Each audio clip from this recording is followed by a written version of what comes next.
Hola amigos y amigas, ¿qué tal? Qué gusto de nueva cuenta estar con ustedes. Segundo programa del día de hoy, en vivo, transmitiendo desde la ciudad de Ensenada, Baja California, México. Hoy sí lo dije ya bien. Y los saludamos de nueva cuenta cuando son exactamente las 12 del día con un minuto acá en Baja California de este día, jueves 20 de mayo del 2021.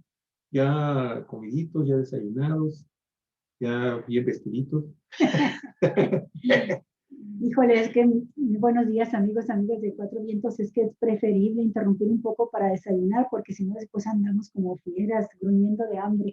Oye, para que te haga muy buena digestión, rápidamente te voy a decir que el periódico El País, tú sabes, este periódico que trae un conflicto perrón con el presidente de la República Mexicana, Andrés Manuel López Obrador, acaba de publicar hoy una encuesta y fíjate que le pidió a los ciudadanos de este país que calificaran para ellos cuál era el mejor y el peor presidente de la República Mexicana en los últimos tres sexenios.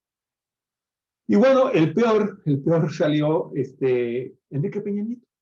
Fíjate, Enrique Peña Nieto salió con un porcentaje de aprobación de apenas el 52%, cosa que yo realmente muy alta, digo, sí, muy alto, ¿no? Porque terminó su sexenio con el 2 o por abajito del 2%. Así es. Y Andrés Manuel López Obrador quedó en primer lugar con apenas el 56%. Yo creo que no sé si se matizaron. Pero bueno, al final de cuentas, hasta el país reconoce que en México el presidente Andrés Manuel López Obrador sigue siendo muy querido por la mayoría de la población mexicana. Pues 56% son 3 puntos más que el porcentaje con el que ganó las elecciones, Javier. Así es. Así es que ha crecido. Y que lo ubican más o menos en el mismo rango en el que las últimas encuestas a nivel nacional de medios de comunicación han estado publicando, o las encuestadoras, creo que de las que mejor han sacado porcentajes a favor de Andrés Manuel López Obrador en su aprobación, es la de este encuestador muy famoso. Mitofsky. Bueno, y bueno, esto dice El País, Javier, pero la semana pasada pues creo que terminó el viernes o empezó esta semana el lunes con una información que dio el presidente en la mañanera de cómo una encuestadora de Estados Unidos que tiene años ya midiendo la popularidad de los presidentes de todo el país, le da el primer lugar también a López Obrador. ¿Con una aprobación de cuánto fue? 60, arriba de 60%, alrededor de 60%. Toda la región todos los presidentes, no. De toda a nivel mundial. Este lugar lo había mantenido durante 2 o 3 mediciones, no sé si más, el presidente de la India. No recuerdo su nombre. Sí, cierto. Y ahora descendió, se mantenía en segundo lugar Andrés Manuel López Obrador. Desciende el presidente de la India y queda en primer lugar, así lo dijo el de Macuspana. No recuerdo exactamente el pueblo donde nació López Obrador, pero es el pueblo tal de Mascupana. El de Mascupana. Ese es el pueblo, esa es la localidad. Bueno, pues buen provecho para toda la gente que sigue todavía confiando en el presidente Andrés Manuel López Obrador como el mejor presidente que ha tenido, al menos en los últimos 3 años, en los últimos 3 sexenios, este país. Oye, pues sobre todo cuando el primero sexenio, el sexenio anterior, para irnos hasta el 4, el de Fox, y luego el de Calderón, tuvieron ingresos extraordinarios por la venta de petróleo. Acuérdate que estaba sobrevaluado el precio del petróleo. Sí. Y tuvieron ingresos extraordinarios que no supimos ni en qué se gastaron, qué se hizo con ellos, Javier. Fox los distribuyó entre los gobernadores y para mantener así como una especie de gobernabilidad, de apoyo, de cobertura política con ellos. Y pues de esos ingresos ya no los vimos. Este gobierno, se nos ha olvidado comentarlo, pero se desplomó el precio del petróleo terriblemente, al grado tal de que era más barato regalarlo que venderlo, por lo que te costaba tenerlo almacenado, ¿no? Así es. Y México no lo vendió, lo conservó e incrementó su producción petrolera. Ok. Oiga, nada más para no dejarme llevar de nueva cuenta por los encabezados, ya más adelante la nota del País ya saca bien clarito cómo está la medición. La pregunta fue, de los 3 últimos presidentes, ¿quién considera que ha sido el peor? El 20% consideró que Felipe Calderón. El 52% consideró que fue Enrique Peña Nieto. Okay. Y en tercer lugar se ubicó Andrés Manuel López Obrador con el 16%, que lo consideró el peor presidente de los últimos 3 años, de los últimos 3 Más sexenios. peor Calderón y mucho más peor Peña Así Nieto. es. Porque así la pregunta fue, ¿quién es el peor? El peor. Y el mejor, ahí te va. El 13% de los encuestados consideró que el mejor fue Felipe Calderón.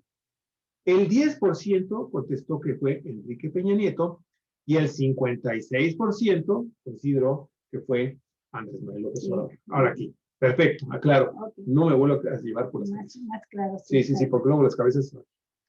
Así es. Suele sucedernos como periodistas, sabemos que a veces escribimos una cosa y los editores ponen otro tipo de encabezado. Fíjate, sin embargo, ¿quién está reproduciendo el país? Sí, pues lo reproduce con todo y la cabeza que puso el país. Sí, efectivamente. Bye. Bueno, vamos a platicar con ustedes de mucha información. En Baja California amaneció, desde el día de ayer se dio la noticia, pero ya amaneció con el proceso de creación de un nuevo municipio, el municipio número 7 en el estado, el que corresponde ya a San Felipe.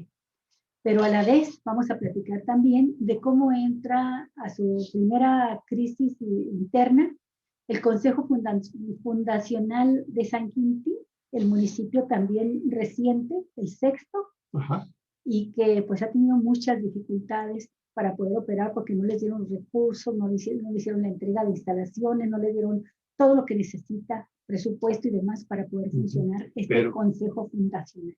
Pero dicen los ciudadanos de San Quintín que en realidad, o algunos de los que están en contra, los que están protestando, no es tanto el que se les haya retrasado todos estos recursos, que por ley deben haberles entregado a tiempo, sino también por la conducta de algunos de los concejales. De eso vamos a platicar con ustedes, de muchas notas más que ya sabemos, el desafuero y orden de aprehensión del gobernador de Tamaulipas, otra información importante, pero vamos con algo que es muy agradable. La violencia política. Sí, la violencia política en esta campaña electoral. Pero vamos a algo que es más agradable, Javier, que son los proyectos que están desarrollando los Países Bajos para crear microbosques. Y la idea es de veras formidable. Precioso. Formidable, preciosa, porque es una ayuda a la naturaleza para poder regenerarse, ¿no? Híjole, déjame conecto esto. Yo mientras lo arranco, Galicia, la información que nos viene precisamente de alguien que constantemente nos está dotando de este tipo de notas positivas, de notas diferentes, y que nos ayudan finalmente a entender un poco mejor lo que está sucediendo en diversas áreas de la información que desafortunadamente no son bien recibidas en otros medios de comunicación, pero aquí en Cuatro Vientos la línea editorial es, estas notas son fundamentales. Sí. Andrea Fischer, de National Geographic. Aunque los Países Bajos es un territorio relativamente pequeño, el país está muy densamente poblado. En cada ciudad existe un promedio de 200 metros cuadrados de tierras baldías. A pesar de esto, las autoridades locales se han sumado a una iniciativa internacional de reforestación urbana. Se le conoce como microbosques, espacios donde la tierra puede recuperar algo de verdor. Fíjese, es un programa internacional, ¿sabes? Ese lo podemos tener aquí en Ensenada, si se ponen las pilas en los México, gobernadores, claro. los gobernantes. El punto de este esfuerzo no es sembrar árboles en espacios azarosos. Por el contrario, esto podría resultar contraproducente para los ecosistemas urbanos de diferentes orografías que requieren de especies vegetales específicas.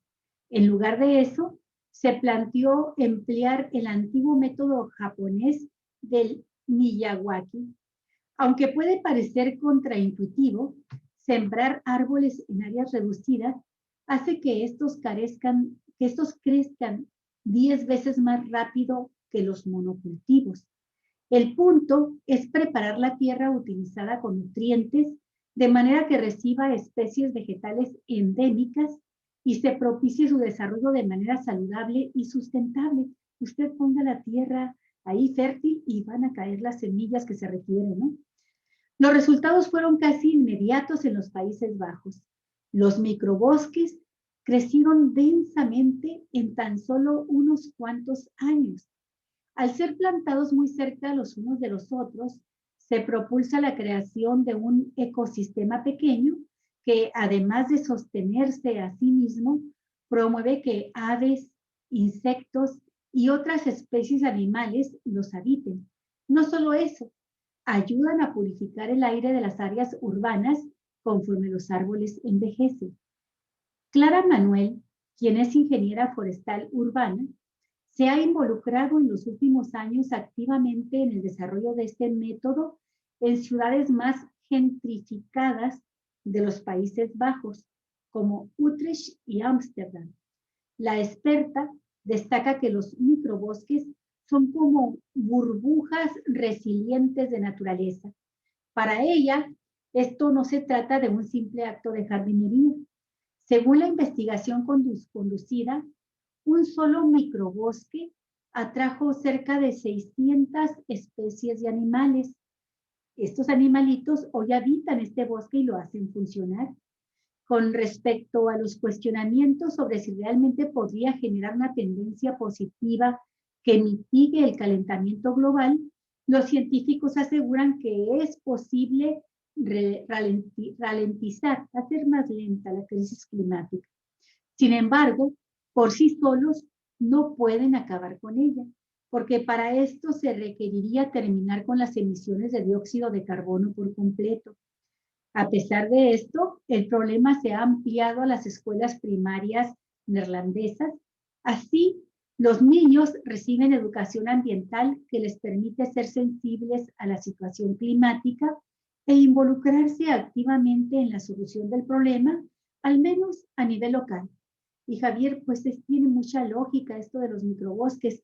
Basta ver con que tengas tú un terreno, por pequeño que sea, que te permita tener un área de jardín y te das cuenta la cantidad impresionante de animales que llegan a habitar a ese jardín, desde insectos, desde especies subterráneas que están regenerando la tierra, descomponiendo la materia orgánica, hasta animales voladores más grandes, aves preciosas y bueno, todo tipo de fauna propia de ese microclima se instala de inmediato. Aquí lo hemos visto en nuestro jardín.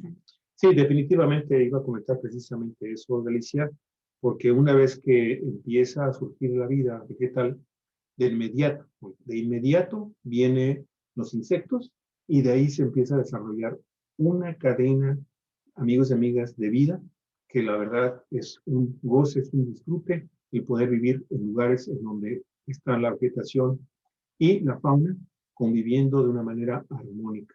Sí. Nosotros, Olga, lo hemos constatado, tienes tú toda la razón, en prácticamente menos de un año hemos logrado crear alrededor de esta casa, que usted está viendo aquí, en una parte de la Casa de Cuatro Vientos, amigos y amigas, rentada, obviamente, pero hemos creado prácticamente un pequeño micro ambiente, ¿sí?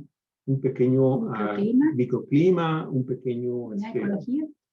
sí, un sector ecológico realmente importante que la verdad, amigos y amigas, cuando uno termina estas semanas de locos haciendo trabajo para Cuatro Vientos, de repente es una enorme satisfacción y es una enorme hermosura contemplativa y también de trabajo físico, haciendo las labores para mejorar cada vez más y más y más este jardín, que la verdad, bueno, ya lo ve usted ahí atrás, hasta aquí ya dentro de la casa. Ya se está metiendo el jardín en la casa. Sí, la verdad es que estamos dedicando los sábados casi completos a hacer trabajos de jardinería, de regar, limpiar, de quitarle las hojas muertas, ayudar un poquito a las plantas con una crianza que tenemos de lombrices californianas. Hacemos la composta, ya no tiramos toda la materia orgánica con que vamos haciendo los alimentos día con día, lo guardamos para nuestras lombricitas. Así como tiene gente mascota con perros y le dicen perrijos, aquí hacemos nosotros bromas y decimos que tenemos lombrijas. Y plantijas. Sí, las plantijas famosas que ahora están. Y toda la fauna, le digo, toda la fauna asociada en cuanto a arañas, en cuanto a insectos, en cuanto a lagartijas, en cuanto a aves. Es una cosa... ¿Sabe usted lo que es la maravilla de despertar en la mañana con el canto de uno o de algunos sensontles?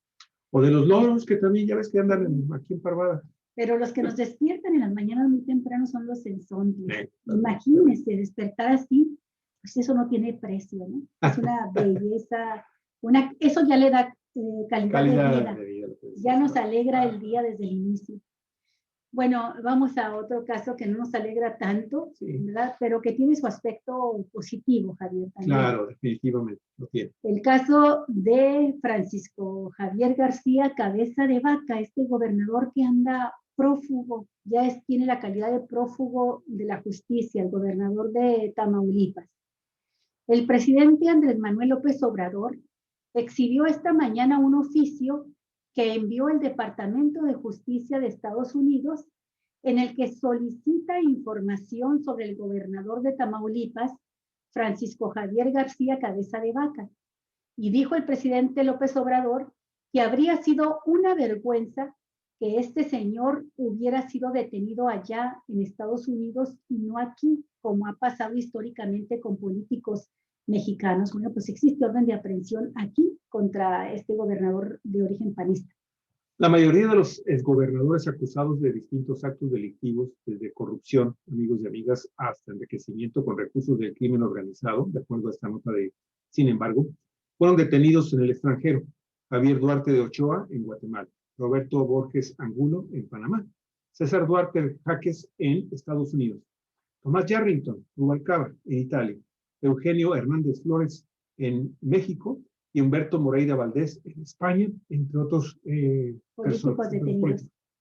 Entonces, independientemente de que si es correcto o no es correcto, si es lo políticamente correcto o lo jurídicamente correcto, les voy a dar, dijo el presidente López Obrador, les voy a dar a conocer ahora mismo el oficio que envió la Embajada de Estados Unidos solicitando información del señor Cabeza de Vaca por una investigación que ellos tienen de un presunto lavado de dinero. Durante su conferencia de prensa matutina del día de hoy, el presidente Andrés Manuel López Obrador subrayó que quiere dejar claro por qué hicieron esta conferencia de prensa defendiendo a este señor, los dirigentes de su partido, del PAN, echándome la culpa. Por eso aclaro, ¿qué tiene que ver el Ejecutivo? Esto. Si nos mandan un oficio así, ¿qué hacemos? ¿Nos quedamos callados? No es con nosotros, es con la ley y tiene que ver con organismos autónomos independientes, como la Fiscalía, el Poder Judicial, la Cámara de Diputados, que es la que lleva a cabo el desafuero de este senador, dijo, el Senado incluso también, dijo el presidente. Así es, esos son los organismos autónomos que luego tanto defienden y cuando no les son favorables sus decisiones, Javier. Bueno, pues ayer el gobernador de Tamaulipas acusó que la decisión de proceder en su contra por lavado de dinero y delincuencia organizada se tomó desde Palacio Nacional, por lo que adelantó que se defenderá de las acusaciones de la Fiscalía General de la República. Tiene que defenderse, es que toda persona que es acusada tiene derecho a la defensa. Así es. El gobernante panista consideró que la justicia se ha usado para perseguir a los opositores y críticos del gobierno federal y de Morena, el partido en el poder.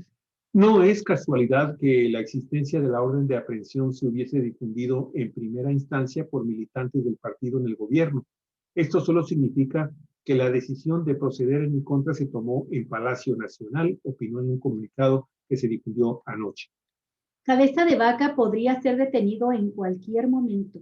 Una situación que se da en medio del debate sobre si tiene o no fuero constitucional a raíz de que el ministro Juan Luis González Alcántara Carrancá no admitiera la controversia constitucional interpuesta por el Congreso de Tamaulipas, instancia que con la mayoría del PAN no homologó el juicio de procedencia contra el mandatario aprobado por la Cámara de Diputados con los votos de Morena y sus aliados el pasado 30 de abril y publicado en el Diario Oficial de la Federación el 4 de mayo. Francisco García Cabeza de Vaca asumió el gobierno de Tamaulipas luego de 80 años de administraciones del Partido Revolucionario Institucional, el PRI. De hecho, 2 de los últimos 3 mandatarios del tricolor han sido detenidos una vez finalizados sus mandatos por dinero mal habido. Es el caso de Eugenio Hernández Flores, que gobernó del año 2005 a 2010, contra quien pesa una orden de extradición a Estados Unidos. También el de Tomás Yarrington Rubalcaba, que gobernó de 1999 a 2004, que el pasado 25 de marzo se declaró culpable del delito de lavado de dinero ante un tribunal federal en Texas, en los Estados Unidos. La diferencia del caso de Cabeza de Vaca con el de estos dos exgobernadores radica en que la orden de detención librada por un juez federal se da justo cuando el mandatario panista está en funciones, a 2 años de culminar su mandato y a 3 meses en los que las autoridades han dado a conocer algunas de las irregularidades en las que habría incurrido este político panista. Y bueno, Galicia, todo el mundo está finalmente, como te lo comentaba yo hace un momento, pues estamos en espera de que los jueces y la Suprema Corte de Justicia pues precisen, ¿no? No le cuesta nada al presidente de la Suprema Corte de Justicia de la Nación del Poder Judicial Federal decir, ¿saben qué? Miren, lo que quisimos decir es esto, y lo aclaran, y lo precisan. Y entonces así, oiga, pues ya no tendríamos el escenario que se está consolidando conforme van pasando las horas y los días.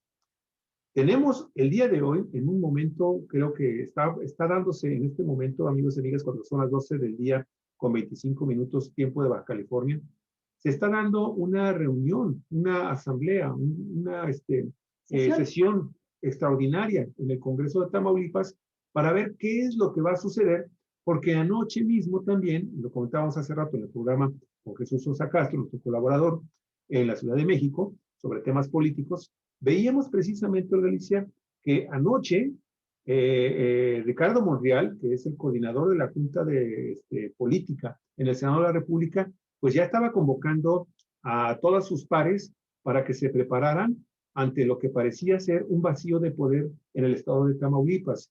Y eso significa que podría asumir el Senado de la República sus funciones constitucionales para declarar finalmente una desaparición de poderes en Tamaulipas ante la negativa del Poder Legislativo de nombrar a un gobernador suplente, sustituto, ¿sí? Y que no es posible encontrar al gobernador en funciones, que es este señor García, Cabeza de Vaca, y que pues estaríamos entonces ante la posibilidad de que esto se volviera a repetir después de varios años en que no habíamos visto que se pusiera en marcha este mecanismo democrático para definir las controversias en este tipo de temas que involucran a un gobernador de un estado de los 32 estados de la República. Sí, Javier, de hecho, en nuestra historia en México tenemos entre 49 y 50 casos de gobernadores que han sido depuestos de sus cargos y donde no nada más han sido depuestos, sino que el Senado de la República ha decretado la desaparición de poderes. De esos 50 casos, pues el 10% corresponden a Tamaulipas. Ya van 5 gobernadores que salen y en los que se interviene el Senado determinando la desaparición de poderes. Si así procede el Senado de la República, este sería el 6º caso en Tamaulipas. Los 2 más recientes fueron desde el gobierno de Echeverría, Javier, en Hidalgo y en el estado de Guerrero. Fueron ahí depuestos de gobernadores y decretada la desaparición de poderes. Todavía no nos podemos adelantar de que vaya a decidir el Senado, es una ruta que se supone va a suceder. Lo que sí quiero yo comentar antes de pasar esta nota, Javier, y les recomiendo muchísimo, de verdad, que si tiene oportunidad lo hagan. Me parece que es hoy, los jueves, tiene Rompevientos, así se llama, Rompevientos TV, tiene en YouTube un programa buenísimo que tiene que ver con el análisis jurídico de los temas más importantes que se presentan en la vida nacional. Y los analistas son 2 abogados extraordinarios, David Peña y Federico Anaya Gallardo. Yo no me pierdo estos programas porque aprendo mucho de ellos y hacen también análisis político, por supuesto, pero siempre sustentado en la base jurídica. Y después de un análisis muy fuerte que hicieron hace unos días sobre si existía o no desafuero, si estaba o no en situación de desafuero el gobernador de Tamaulipas, después de ello hicieron un análisis también histórico y político y llegan a la conclusión, Javier, que me parece muy interesante, de cómo Tamaulipas si existiese un caso de laboratorio, podría ser determinado como el narcoestado. Un Sí. lugar que ha estado gobernado El ejemplo claro, por la narcopolítica desde hace ya varios sexenios. contundente y claro. Y Olga, para todos aquellos que estén pensando que el presidente Andrés Manuel López Obrador está excediéndose en sus funciones, porque supuestamente es el que está al frente de este tema para desaforar y enjuiciar a este gobernador panista, Francisco García Cabeza de Vaca, pues ahí les va un dato, ¿sí? El fundador y máximo, bueno, no fundador, pero sí el que consolidó el Estado neoliberal en México en la época moderna. Usted sabe que está identificado Carlos Salinas de Gortari.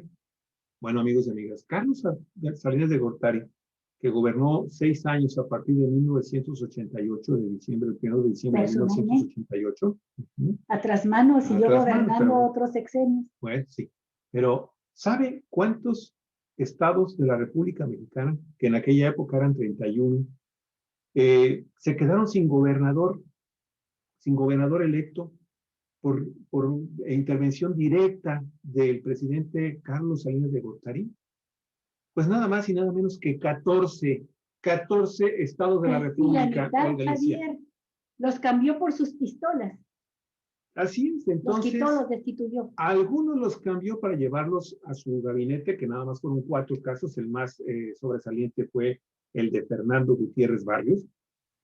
Pero a todos los demás los hizo a un lado, a 10 más los hizo a un lado, porque significaban algún tipo de peligro tanto para su partido como para su administración pública.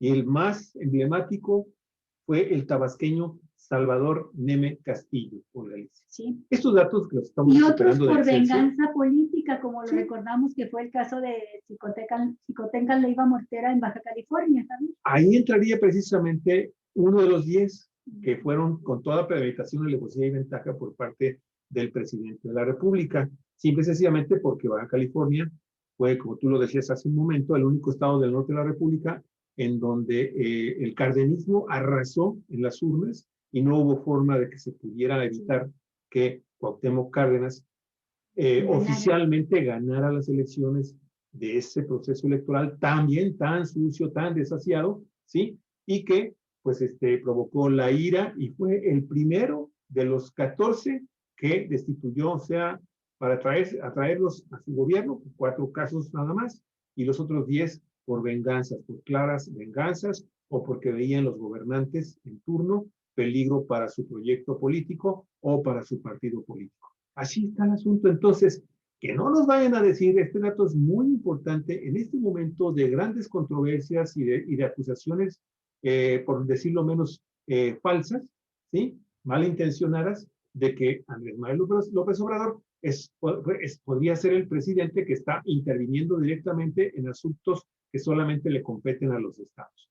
Sí. Ahí está el caso de Salinas de Gortari. Así es, Javier. Y bueno, la situación en cuanto a la polémica de si tiene fuero o no, si ha sido desaforado, pues nada más recordar que la decisión concreta del ministro Juan Luis González Alcántara Carrancá fue no admitir la controversia constitucional interpuesta por el Congreso de Tamaulipas, un Congreso que tiene mayoría panista y que se negó a homologar el juicio de procedencia contra el mandatario aprobado por la Cámara de Diputados. No dijo el ministro si tiene fuero o no tiene fuero, simple y sencillamente no admitió la controversia constitucional. Esto ha creado toda una serie de especulaciones y debates que divide las opiniones de los ministros, Javier, pero la Corte no entró a fondo del asunto. Y entonces esta decisión del ministro Alcántara Carrancá se ha interpretado en las 12 versiones, ¿no? Una de que continúa con fuero Cabeza de Vaca, García Cabeza de Vaca, y la otra de que no, que fue desaforado por la Cámara de Diputados y como se trata de un delito federal, el desafuero procede. Son 2 interpretaciones. Ante eso, la interpretación de la Fiscalía General de la República es sí está desaforado, por lo tanto solicito orden de aprehensión Y el juez que autoriza la orden de aprehensión también considera que, por supuesto, está desaforado este gobernador. Así están las cosas, amigos y amigas, con este tema. Y sin duda alguna tendremos en un rato más, en Cuatro Vientos, nuestra página en Facebook. Vamos a tener información de qué fue lo que sucedió en el Congreso, allá en el Congreso de Tamaulipas. Se va a poner todavía más de color de hormiga. En tanto, la violencia que se ha estado registrando en este proceso electoral, Javier, que algunos califican como la peor de todos los tiempos y otros recordamos que ha habido otros tiempos en los que han asesinado a muchos candidatos, incluso candidatos a gobernador. Así es. Bueno, la violencia no cesa en los procesos electorales, llegó, se instaló desde hace ya muchos procesos electorales anteriores.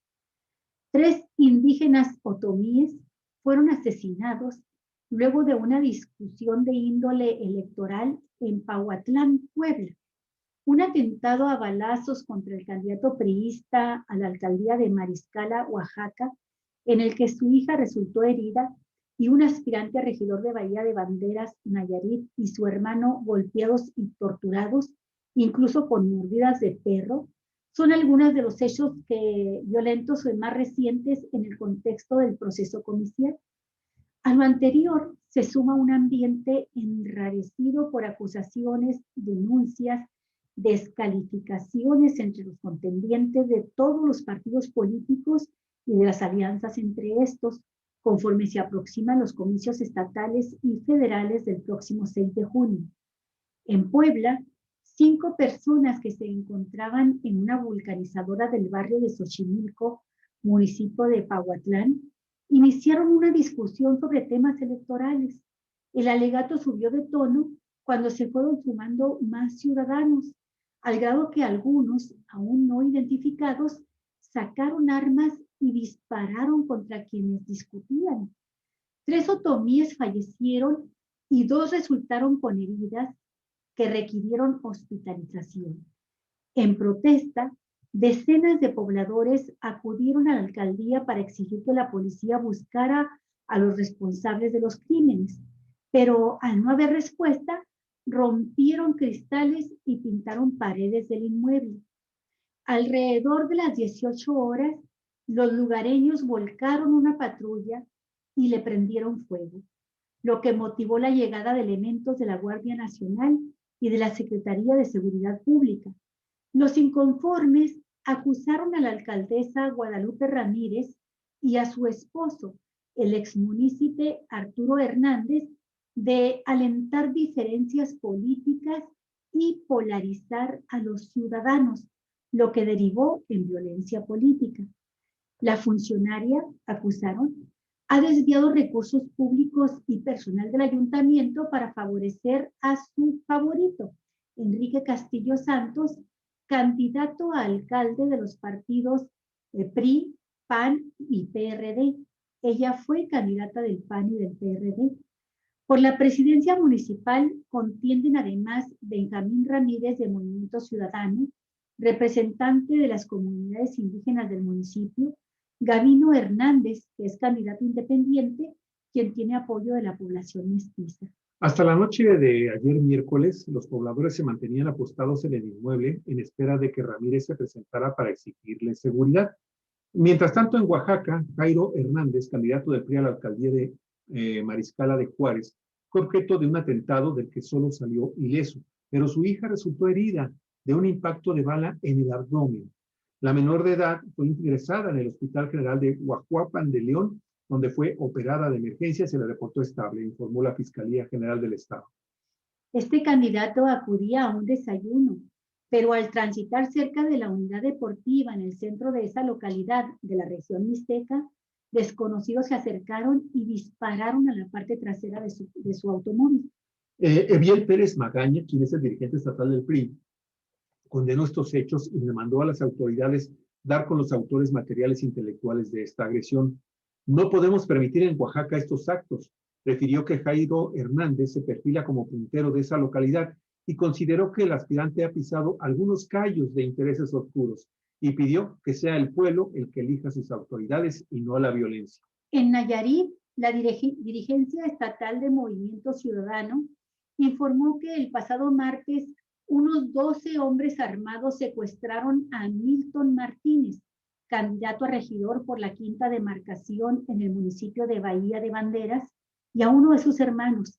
Los agresores los llevaron a Tepic, donde fueron torturados. Cerca de las 10 de la noche de ese mismo martes trascendió que el político y su hermano fueron localizados con vida en el poblado de Armadillo, en Tepic, desde donde fueron trasladados a la Fiscalía General del Estado.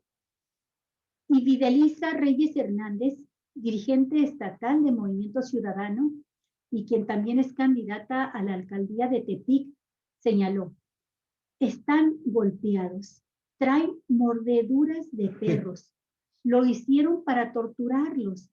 El aspirante y su familiar se encuentran en un hospital y cuentan con custodia, informó Fidelisa. Y fíjese, mientras tanto, 6 candidatos a cargo de elección popular en Chihuahua solicitaron seguridad personal ante el Instituto Estatal Electoral porque consideran que corren peligro, aunque el Instituto Estatal Electoral no ha dado los nombres de los que pidieron escoltas. Mencionó que ya se tramitó la petición ante los 3 niveles de gobierno. Entre los solicitantes, ya sí están los nombres, Javier, entre los solicitantes se encuentran el alcalde con licencia de Ciudad Juárez, Armando Cavada Alvidres, aspirante de Morena a diputado plurinominal, así como los candidatos al gobierno del estado, Alejandro Díaz Villalobos, del Partido Fuerza por México, y Brenda Ríos Prieto, del Partido Verde Ecologista de México, quien la semana pasada denunció amenazas de un diputado local y de la dirigente estatal del Partido Verde Ecologista, María Ávila Serna, de su propio partido. Sí, fíjate que esto lo obtuvo definitivamente el medio de comunicación, no lo proporcionó directamente a la Fiscalía. Bueno, entramos también al tema de Baja California. El candidato del Partido Encuentro Solidario a la gubernatura, Jorge Hahn, intentó ayer, como lo estábamos informando aquí en Cuatro Vientos, minimizar el escándalo que provocó en medios y en redes sociales la noche del martes, cuando un periodista le preguntó si invitaría a su campaña a la candidata de la Alianza Va por Baja California, que conforman PRI, PAN y PRD, Guadalupe John Caray, y respondió: no, yo no quiero basura. Fue sin afán de ofender a nadie, dijo Han Ron, y recordó que fue la propia ex Miss Universo la que en días pasados hizo al expriista un llamado, pues es priista todavía, no es expriista, quien hizo al priista Han Ron un llamado para que se uniera a su proyecto y deje de sumar basura, en alusión a quienes se adhieren a la campaña del PES. Lupita Jones reviró ayer: un cavernícola como ese no puede gobernar nuestro estado. En Mexicali, la alianza Juntos Hacemos Historia, que integran Morena, Partido del Trabajo y Partido Verde Ecologista, presentó un recurso ante el Instituto Estatal Electoral de Baja California y la Junta Local del Instituto Nacional Electoral para que se retire el registro a Han Ron por incurrir de manera grave en violencia política en razón de género. En un comunicado, Morena expuso que su solicitud está basada en que Jorge Han Ron incurrió en violencia política de género cuando sus seguidores le manifestaron que supuestamente iba arriba las encuestas respecto a la candidata de Morena a la gubernatura, Marina del Pilar Ávila Olmeda. Su respuesta fue: ¿cómo que arriba de Marina? No jueguen, no la muelen, estoy casado. Luego, tengo 23 hijos. No. La respuesta del candidato Han Ron fue festejada con gritos y risas de sus simpatizantes. Pues Olga, esta es una información que el día de hoy, muy temprano, puso en su portal el periódico La Jornada a nivel nacional.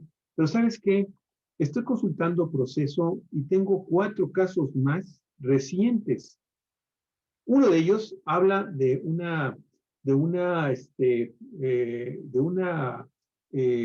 velocista mexicana de nombre Sudikey Rodríguez, quien habría sido obligada por el crimen organizado a bajarse de la contienda por la presidencia municipal del Valle de Bravo, o de lo contrario, su vida correría peligro. Obviamente, se está narrando lo que ella misma dijo a los medios de comunicación. Ella es candidata del PRI, PAN y del PRD, y dijo, bueno, ante la amenaza, ¿sí?, de personas directamente vinculadas con el crimen organizado, definitivamente Olga Alicia dijo: no, pues sí, yo me bajo, y ¿saben qué? Ahí se quedan con la candidatura. Ese es un caso. Otro caso que también trae la revista Proceso Es lo que ayer provocó también una enorme reacción en redes sociales. Se trata de Juan Salvador Camacho Velasco, ¿sí? Candidato a la presidencia municipal por Morena en Tuxtla Gutiérrez, Galicia, a quien un grupo de supuestos indígenas tzotziles le reclamaron que no había realizado, cuando él fue diputado federal, no cumplió con una promesa de hacer obra pública allá en su comunidad y le estaban exigiendo 300,000 pesos a cambio de no ser ahorcado, ¿sí? Finalmente, el hijo de Camacho Solís, que fue regente de la Ciudad de México, amigos y amigas, pues finalmente tuvo que decir, bueno, ok, sí les doy el dinero, para que no procedieran a ahorcarlo, y hay fotografías en donde él está con videos en donde está con la soga al cuello. Hágame usted el favor. Sí, prepararon estos indígenas tzotziles, según las imágenes que vemos en el video, sí son indígenas, Javier. Y bueno, luego de retener por la fuerza a este candidato Juan Salvador Camacho, habían preparado una horca y lo llevaron ahí, le pusieron la soga al cuello, llevaron hasta el último minuto todo el procedimiento propio de un ahorcamiento, y ya cuando estaban por jalar la cuerda para ahorcarlos, aceptaron el ofrecimiento que hizo este candidato de entregarles 300,000 pesos a cambio de su liberación. Entonces, bueno, esa es la información que se tiene, Javier, y es terrible ver cómo están sucediendo esos actos de violencia. Ya no se trata nada más del crimen organizado, se puede tratar también de opositores, también de crimen organizado y de otros actores a los que les interesa crear esta situación de violencia, Javier, y que provoca este tipo de conductas, ¿no? Y hay una última nota, Galicia, que nos podría indicar que posiblemente el encono que se encuentra, en el que se encuentra ya este proceso electoral de mexicanos contra mexicanos, bueno, fue el colmo. Fíjate, ayer, 19 de mayo, ¿sí? La candidata del Partido Acción Nacional a una regiduría en la alcaldía de San Luis Potosí, capital, ¿sí? Fue golpeada con un bastón en el rostro y en el cuello por una persona de la tercera edad. Le provocó lesiones que, bueno, aquí estamos viendo la soga. Está una cosa de veras realmente hay que atemperarnos. Hay que recordar siempre, Javier, que las elecciones llegan y pasan, se van, pero las relaciones con nuestros familiares, con nuestros vecinos, con nuestras amistades, continúan. Entonces, aunque estemos en posiciones políticas diferentes, apoyemos a candidatos o no apoyemos a ningún candidato a puestos de elección popular, no llevemos la situación a extremos de los que después nos podemos arrepentir. Motivados por la pasión del momento, podemos hacer cosas que después nos cuesta trabajo hasta mirar a la cara a la gente que ofendimos. Así es. ¿Sí? Entonces, lo mismo lo digo, no a estos grados de extrema violencia, sino también con la violencia verbal en las redes sociales. Así es. Y no hay que olvidar nunca, amigos y amigas, que este encono, que esta confrontación de la sociedad mexicana entre los que están en un lado y los que están del otro lado, ¿sí? Hay muchos que estamos en medio y que llevamos muchos colores en nuestra ideología, en nuestra forma de pensar, en nuestra forma de actuar, en nuestros principios, en nuestros valores.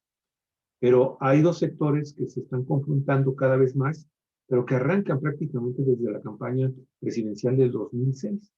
Y eso se lo debemos al equipo del Partido Acción Nacional, ¿sí? Que estaba acompañando la candidatura de Felipe Calderón por el Partido Acción Nacional. O sea, eso está totalmente comprobado. Hay documentos, hay investigaciones periodísticas que determinan que efectivamente se contrató a un equipo especializado en este tipo de guerras sucias que venían de España, que vinieron a hacer aquí.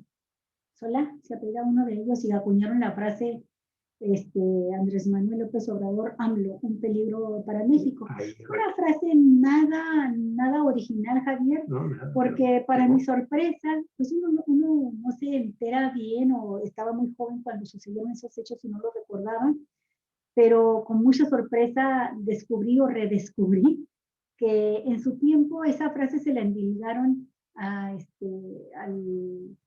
Salvador, el presidente de Chile, Salvador Allende. Okay. De Salvador Allende, este extraordinario presidente al que derrocaron mediante un golpe de Estado y que murió en el Palacio de Gobierno llamado La Moneda, mientras las tropas golpistas de Pinochet, de César Augusto Pinochet, bombardeaban el Palacio de la Moneda, el Palacio de Gobierno allá en Santiago de Chile.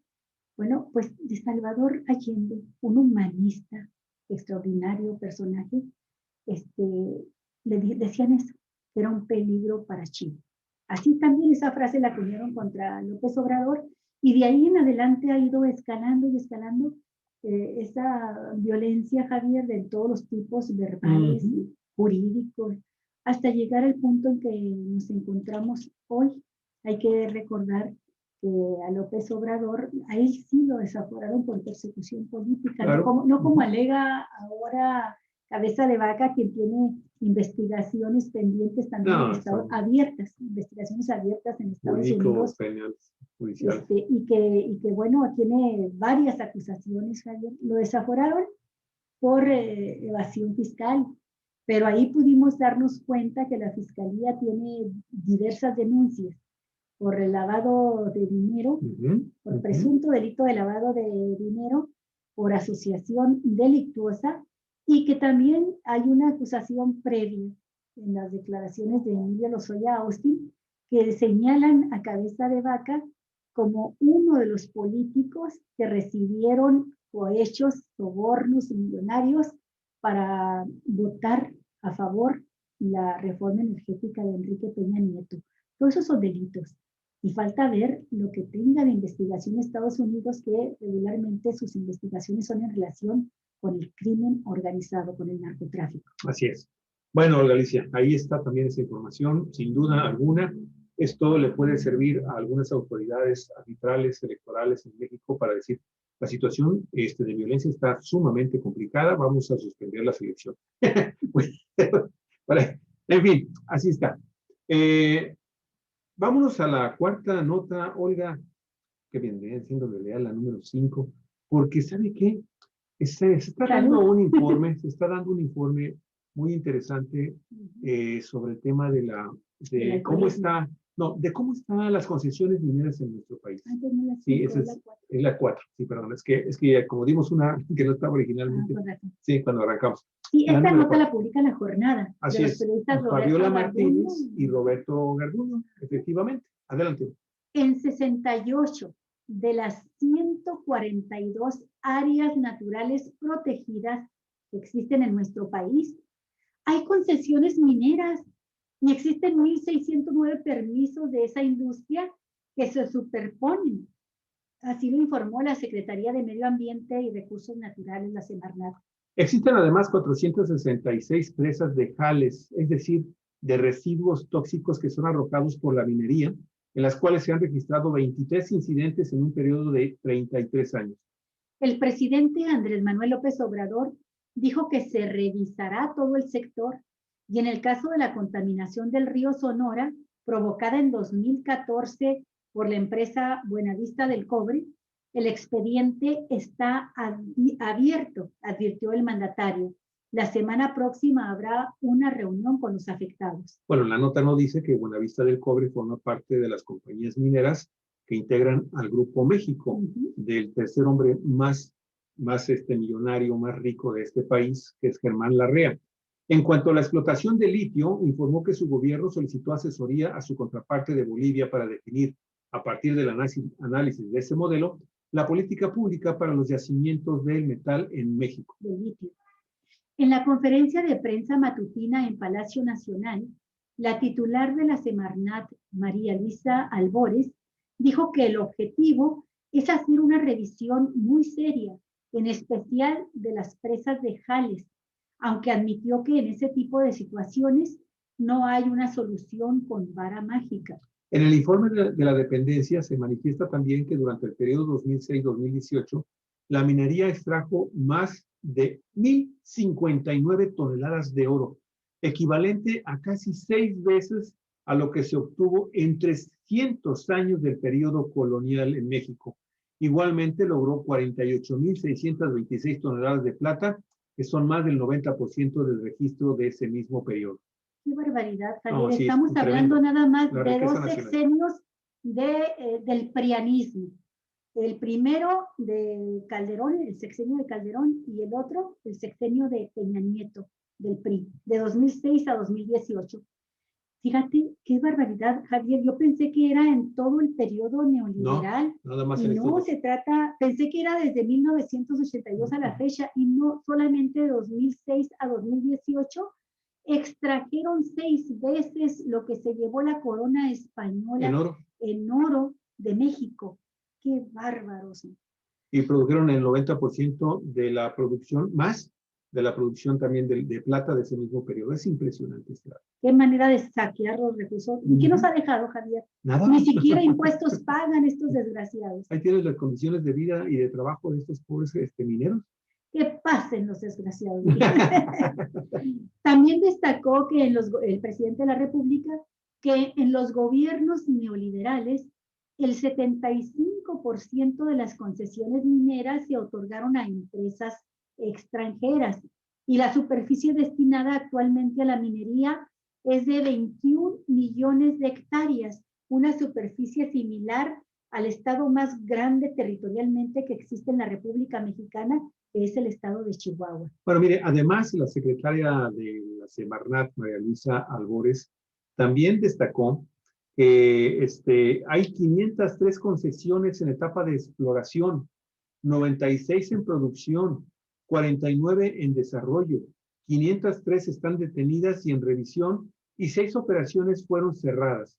Igualmente, el 11% del territorio del país está concesionado a las actividades mineras hasta por 50 y 100 años, señaló la funcionaria. Oye, una de esas concesiones que cerraron es la de Ricardo Salinas Pliego, acá en el Cardón, la mina El Cardón, en Baja California Sur, que tenía a la gente de la región muchísimos años luchando porque esa empresa minera fuese clausurada.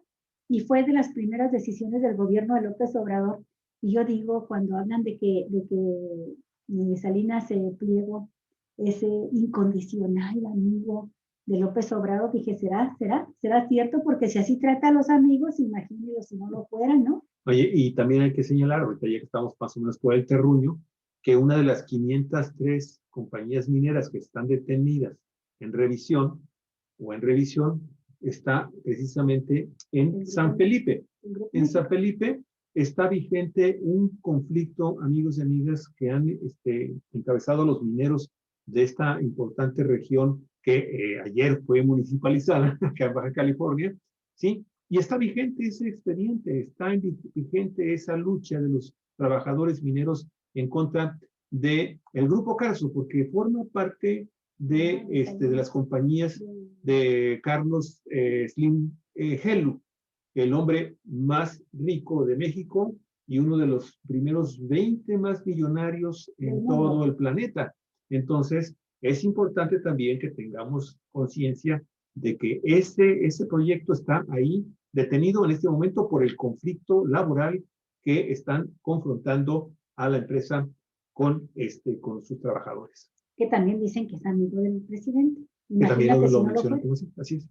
Bueno, pues la secretaria de Semarnat también destacó que en los gobiernos neoliberales, bueno, bueno, ya lo dijimos también. En cuanto a la actividad En cuanto a la actividad en las áreas protegidas nacionales, la funcionaria precisó que abarcan 7.7% de las 1.5 millones de hectáreas de estas zonas especiales y de las 1.609 concesiones que se traslapan, 75% tienen presencia en áreas de protección de los recursos naturales, 63% en reservas de la biosfera, 45% en áreas de protección de flora y fauna, 22% son de zonas declaradas como santuarios de la naturaleza y 15% de los parques nacionales. Pues ahí tenemos otro claro ejemplo en el caso de Baja California o Galicia, y con, de nueva cuenta, Germán Larrea, con Grupo México, que tiene también un vigente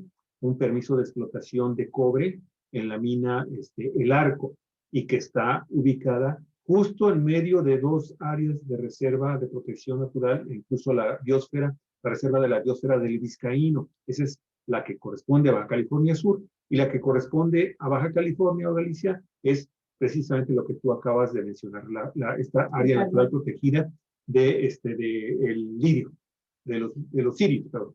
Sí, el Valle de los Sirios. El Valle de los Sirios. Así es. Dice, bueno, pues en tanto, concluye, un centenar de empresas tienen concesiones de explotación, uso o aprovechamiento de aguas nacionales y permisos de descarga, cantidad en ascenso desde 1994. En las zonas con gran tradición minera, la población vive en condiciones de pobreza, lo que decíamos que les ha dejado, ¿no? Toda esa explotación, toda esa extracción de riqueza. La gente vive muy pobre y con la complicidad de gobiernos pasados, las empresas han arrasado con ecosistemas y cuencas hidrológicas, contaminando regiones enteras. Pues muy interesante esta nota, Alicia. Sin duda es una actualización relevante que nos está haciendo el gobierno federal mexicano. Y está bien, ahora sabemos cómo está ya la industria minera. Ya había reportajes, ya había periodistas que habían estado sacando información sobre este tema. Jaime Martínez Veloz, hay que señalarlo y hay que reconocerlo, hizo un trabajo también muy interesante de investigación sobre este tipo de concesiones mineras en el territorio nacional, ¿sí? La ubicó fundamentalmente en estas compañías que están asentadas en los territorios de las comunidades nativas de este país, de las 64 etnias que están integradas que conviven en nuestra nación con la población mestiza. Y Olga, la verdad es que pues vemos que desafortunadamente la situación poco ha cambiado. Esperemos que esta administración tenga la oportunidad también de comenzar un cambio importante en lo que está sucediendo con este tema de las compañías mineras. No puede ser que se queden con los recursos naturales de este país, mineros, ¿sí? Que llevan mano siempre, ¿no? En las leyes mexicanas, los denuncios de minas, amigos y amigas, prácticamente imponen desde el punto de vista legislativo cualquier ordenamiento en las regiones en donde ellos se quieran hacer. Y con que simple y sencillamente hagan un denuncio, detienen cualquier otra actividad, porque la industria minera en México está por encima de cualquier otra actividad productiva. Sí, fíjate que ayer escuchaba yo a Porfirio Muñoz Ledo en una entrevista con los periodistas Alejandro Páez y Álvaro Delgado, y estaba diciendo Muñoz Ledo, ahora que ya se pasó a la oposición, que por cierto, Javier Muñoz Ledo, bueno, él pidió a varios morenistas que firmaran una carta y se la dirigieran al presidente López Obrador, solicitándole que ordenara al presidente López Obrador a su partido que lo incluyeran en la lista número 1 de la circunscripción plurinominal para ser diputado, para reelegirse como diputado. Y bueno, no quedó en la lista, no está registrado en las candidaturas. Y entonces este hombre que es muy inteligente, muy hábil, conoce de leyes, es abogado, presentó una queja ante el Tribunal Electoral del Poder Judicial de la Federación, Javier, solicitando que se le informe con detalle el procedimiento que aplicó Morena para decidir su lista de candidatos plurinominales y, en caso de irregularidad, ser incluido en la lista, porque él es lo que está exigiendo. Y ya el Tribunal Electoral ya ordenó a Morena atender esta petición de Muñoz Ledo. Así es que no nos extrañe si de pronto lo vemos que aparece otra vez para reelegirse como diputado por Morena. Y bueno, lo estoy recordando porque lo acaba de ganar este caso, pero lo que quiero mencionar es que en la entrevista con los periodistas ayer, Muñoz Ledo dijo que López Obrador no tiene propuesta para los siguientes 3 años de gobierno, que en qué consiste lo que va a hacer ahora en el último trienio, ¿no? Y digo yo, bueno, realmente Porfirio Muñoz Ledo se la cree que no tiene una propuesta de gobierno. Y lo recordé porque existe un libro, el último que escribió el propio López Obrador, que se llama 2018, La Salida, 2 puntos y seguidos, Decadencia y Renacimiento de México. Y en este libro esboza, desde entonces, fue escrito antes de la campaña, desde ahí esboza su programa de gobierno, lo que después plasmaría en el plan de gobierno, el plan sexenal de gobierno, y este plan de gobierno que presentó ante la Cámara de Diputados que presidía Muñoz Ledo, que él la conoce precisamente, fue uno de los factores de renuncia, de quebrantamiento en la relación con el anterior secretario de Hacienda, porque el secretario de Hacienda tenía que haber elaborado la propuesta económica junto con el siguiente proyecto de presupuesto económico, presupuesto de egresos, y cuando vio la propuesta Andrés Manuel dijo, no, pues esto no es la cuarta transformación que queremos, lo que nos está proponiendo el secretario de Hacienda no va. Entonces se renunció, ¿verdad? El secretario de Hacienda.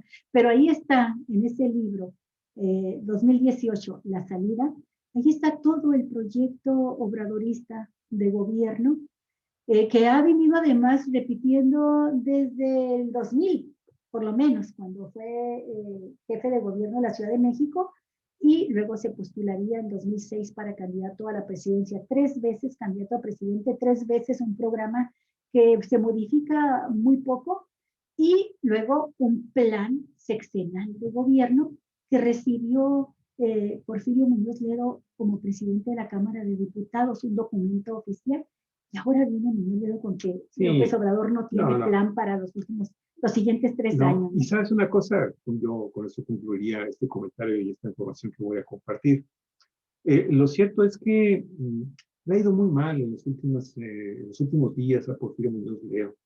¿Tú te acuerdas que hace 15 días aproximadamente, hizo una primera invitación a Cuauhtémoc Cárdenas para reunirse y establecer una especie así como de un grupo de distinguidos demócratas, luchadores demócratas, para que le pusieran una llamada de atención a Andrés Manuel López Obrador, pues porque simple y sencillamente la democracia con él no estaba avanzando.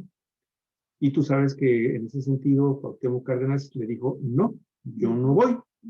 Después se habló de que se iban a reunir los 3, iban a invitar a Ifigenia Martínez, también una expriista que se salió en el 87 del PRI porque se estaban intentando democratizar Cuauhtémoc Cárdenas y Porfirio Muñoz Ledo a ese partido político. No le sucedió, cosa que no sucedió, y por ahí tuvieron finalmente que cindirse para encabezar la lucha del 1988 y el fraude electoral. Pero no se dio eso. Que la detuvieron que impidieron la llegada de Cárdenas a la presidencia, ¿no? Y nos hubiéramos ahorrado muchísimos problemas. Estoy segurísimo de que estaremos totalmente diferente a lo que tenemos en este país ahora. Pero a donde voy es que, bueno, no se da.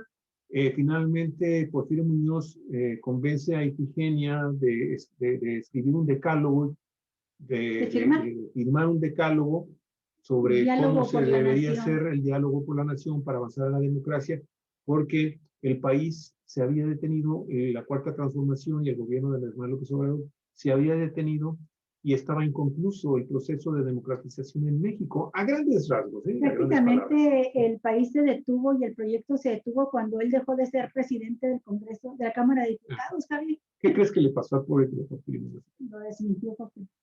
Ifigenia. Ifigenia. Híjole. Ayer, no es cierto. El decálogo lo publicó, lo firman los dos. Sí, lo firman. Ifigenia y Porfirio. Sí, lo firman. Y lo da a conocer Porfirio el martes en la mañana. Pues el martes en la noche, Ifigenia se da cuenta del manejo político de Porfirio Muñoz Ledo en la presentación del decálogo, ojo, ¿sí? De nueva cuenta insistiendo en esto de que Andrés Manuel López Obrador ya no representa la democratización de este país, y de inmediato Ifigenia también tuitea y dice, momento. Híjole, le sacó el tiro por la culata. Yo Formo parte de este gobierno, y el proceso democratizador que iniciamos en el 87 concluyó con Andrés Manuel López Obrador. ¡Pum! Calladito. No ha vuelto a decir nada Porfirio Muñoz Ledo sobre ese tema. No Qué sé bueno si que lo mencionas. Mira, estoy viendo aquí en proceso, Javier, la nota está firmada, fechada el 18 de mayo, infantil. Así es. Y dice, Ifigenia Martínez hace aclaración sobre carta publicada por Muñoz Ledo. Señaló que su posición es a favor de la unidad, la pluralidad y la construcción de consensos, pues la diversidad, dijo ella, nos fortalece y es precisamente en la arena del diálogo y la confrontación respetuosa de ideas donde se fundamenta la democracia. La senadora Ifigenia Martínez señaló que la llamada cuarta transformación que encabeza López Obrador es la consumación del movimiento iniciado en 1988, un gobierno democrático y justo, con objetivos nacionalistas y una ideología de izquierda. ¡Sopas! Sí, no, lo golpeó terrible. Los zarandeó. Ya habíamos dicho, Javier, cuando Cuauhtémoc Cárdenas se deslinda de Porfirio Muñoz Ledo de esa invitación, ya habíamos dicho que le había salido contraproducente a Muñoz Ledo porque quería aparecer como el líder de esta trilogía, de estos tres grandes luchadores, como se autodefinió él, los tres grandes luchadores por la democracia. Y así como la Santa Trinidad nomás eran tres, ¿no? Así es. Donde yo creo que él se consideraba el padre, a Cuauhtémoc el hijo, y no sé si Ifigenia la Virgen María, Javier. Pero esta trilogía pues no le funcionó, se quedó Dios solito. El Dios de la vanidad y del orgullo se quedó solo. Pena. Sí, qué pena. Sí. La soberbia mata inteligencia. Ahí lo comentamos. Claroscuros, y está terminando su carrera política Porfirio Muñoz Ledo en la peor de las oscuridades. Pues mira, si consigue la diputación plurinominal, a lo mejor reconsidera y vuelve a encabezar ahí a Morena en la Cámara de Diputados. Entonces va a cambiar de cuenta de posición y de discurso. Bueno, vamos amigos al terruño. Dos notas sobre los municipios. Lo de la es cierto. Ayer hablábamos de cómo el exceso de trabajar más de 55 horas semanales, es un factor que te acerca rápidamente a la muerte. Es un riesgo de que mueras por dos enfermedades graves, ¿no? Desde cardíacas hasta neurológicas. Bueno, pues el consumo excesivo de alcohol reduce un año la esperanza de vida. Esto es de la agencia AFP. El consumo excesivo de alcohol hace perder en promedio casi un año de esperanza de vida en 52 países debido a las enfermedades y los accidentes que causa, según un informe de la OCDE publicado ayer. De acuerdo con la nota de la agencia AFP, la Organización Internacional, la OCDE, alienta a los países a redoblar los esfuerzos para luchar contra esta lacra, limitando sobre todo la promoción del alcohol entre los niños y promoviendo precios más altos. La esperanza de vida será inferior de casi un año, alrededor de 9 meses, a lo largo de los próximos 30 años debido a las enfermedades y a las lesiones que causa el consumo nocivo del alcohol, calcula la Organización para la Cooperación y el Desarrollo Económico, la OCDE, en este informe que incluye a sus países miembros, a los de la Unión Europea y a los del Grupo 20, el G20. Los 8 países más afectados, encabezados por Lituania, Rusia y Polonia, se sitúan en Europa Central y Oriental, con entre el 1.4 y 1.8 años de esperanza de vidas menos. En la clasificación publicada en el informe, que solo cuenta con 43 de los 52 países examinados, Chile ocupa el puesto número 9 y México el 17, ambos por encima de la media de la OCDE. En cambio, España está en el 25 y Colombia en el 31, que se ubican por debajo de esta. Turquía cierra la lista, es el menos. Tienen menos bebedores de alcohol. Científicamente no se ha establecido ningún nivel de consumo de alcohol debajo del cual se considere seguro para la salud. En su informe, la OCDE define el consumo nocivo cuando supera más de una copa diaria para las mujeres y 1.5 copas para los hombres. Mire, la organización calcula además que este fenómeno tiene un costo de 2.4% del total del gasto en salud pública. Los datos son anteriores a la pandemia de COVID-19, en donde se supone que este tema creció por Galicia. Sí. Según una encuesta paralela realizada entre mayo y junio de 2020 en 11 países, si bien el 42% de las personas interrogadas declararon no haber modificado su consumo de alcohol durante la pandemia, el 36% lo aumentó y 22% afirmó haberlo reducido. Las mujeres, los padres de niños pequeños, las personas con un alto nivel de ingresos y las personas con síntomas de depresión y ansiedad son quienes afirman haber aumentado más su consumo de alcohol según este segundo informe de Galicia. Y es importante resaltar que independientemente del problema de carácter de salud, bueno, el problema del alcoholismo, lo que hablamos hace 2 semanas, hablábamos aquí de cómo también el alto consumo, el excesivo consumo de bebidas con graduación alcohólica, pues están originando una gran cantidad de accidentes en donde se cobran muchas vidas y también existen muchas personas que salen resultadas, algunas de ellas ya con total incapacidad para poder continuar con su vida. Así que es importante también tener esto como un referente de qué es lo que está sucediendo con la sociedad contemporánea en el planeta. Y bueno, amigos, nos vamos a ir a la sexta nota que tiene que ver con lo que sucedió ayer en la ciudad de Mexicali, donde el Congreso del Estado determinó finalmente autorizar la creación del 7º municipio de Baja California en la zona que corresponde a San Felipe, amigos y amigas, un lugar muy hermoso, muy bello, pero que pues habrá que ver en qué condiciones económicas, sociales, políticas y culturales se le entrega el poder finalmente a la gente allá en San Felipe. Por unanimidad, qué bueno, por unanimidad, los 25 diputados de Baja California aprobaron ayer que San Felipe sea el 7º municipio libre de nuestro estado. Tendrá una extensión territorial de 10.808 kilómetros cuadrados que se ubican en una franja que inicia al norte de su demarcación en el territorio que ocupa hoy la delegación municipal del mismo nombre en Mexicali, San Felipe. Y en la parte sur llega hasta la delegación San Luis Gonzaga, no sin antes quedarse también con la delegación Puertecitos. Estas dos últimas jurisdicciones pertenecían hasta el día de ayer al municipio de Ensenada, que en febrero del año 2020 perdió 32.883 kilómetros cuadrados de su territorio cuando San Quintín se creó como el 6º municipio de la entidad. De esta forma, en 2 años, Ensenada perdió el 84% de su territorio original de 51.952 kilómetros cuadrados, que representaban el 71% del total de la superficie del estado y lo ubicaban como el más grande, el municipio más grande de México. Bueno, pues perdió ese 84% de su territorio al ceder a los 2 nuevos municipios 43.691 kilómetros cuadrados. En esta ocasión, el Ayuntamiento de Ensenada votó en contra de entregar más territorio para crear el nuevo municipio de San Felipe, pero el presidente municipal, Armando Ayala Robles, hoy en campaña para reelegirse en el cargo por el partido Morena, emitió una opinión a favor que abrió el camino a lo que hoy validó legalmente el Congreso. Para nosotros es un sueño cumplido.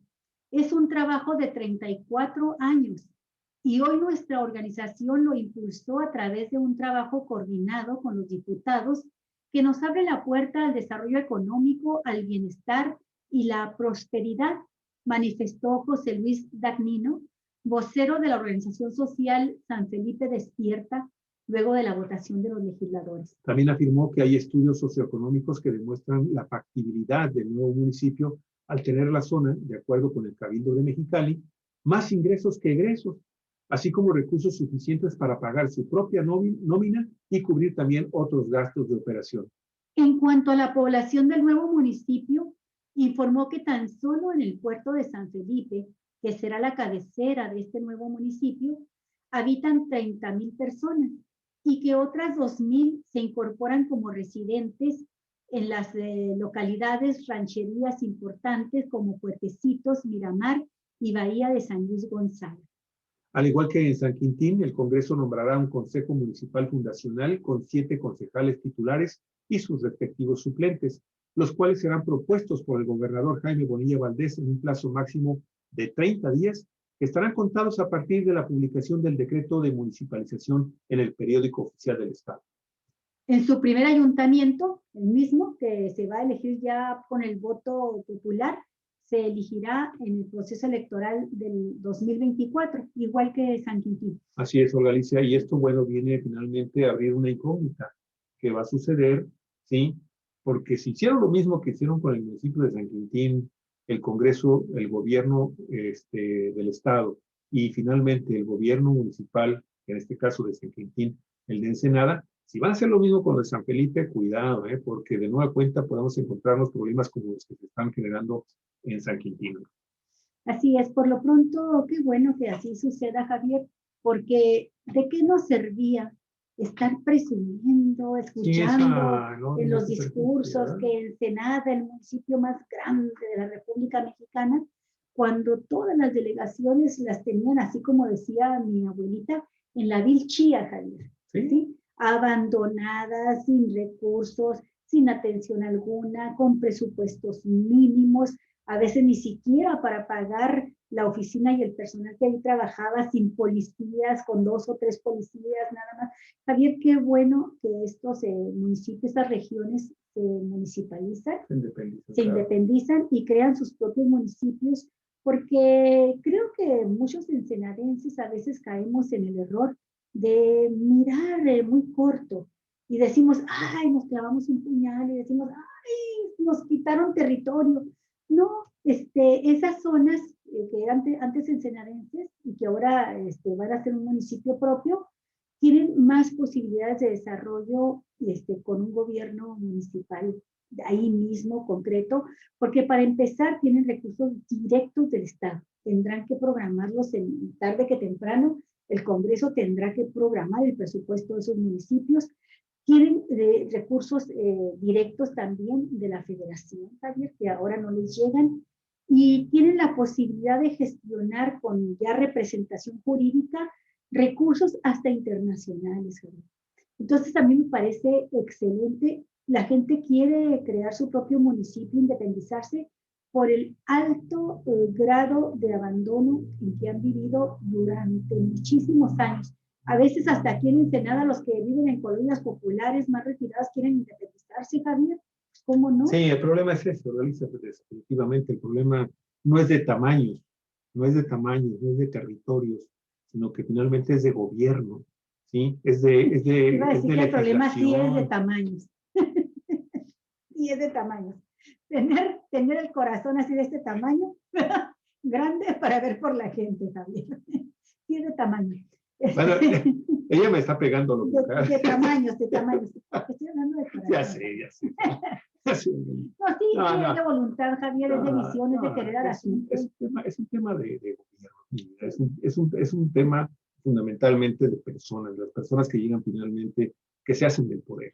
Si esas personas no son las adecuadas, pues van a ser con países completos, con continentes completos, con regiones como Latinoamérica completitos, como estados fracasados, como regiones fracasadas, simple y sencillamente, porque no les interesa el bienestar de todos sus habitantes, simple y sencillamente buscan el beneficio de sus grupos de poder, de sus familias, simple y sencillamente de eso se trata.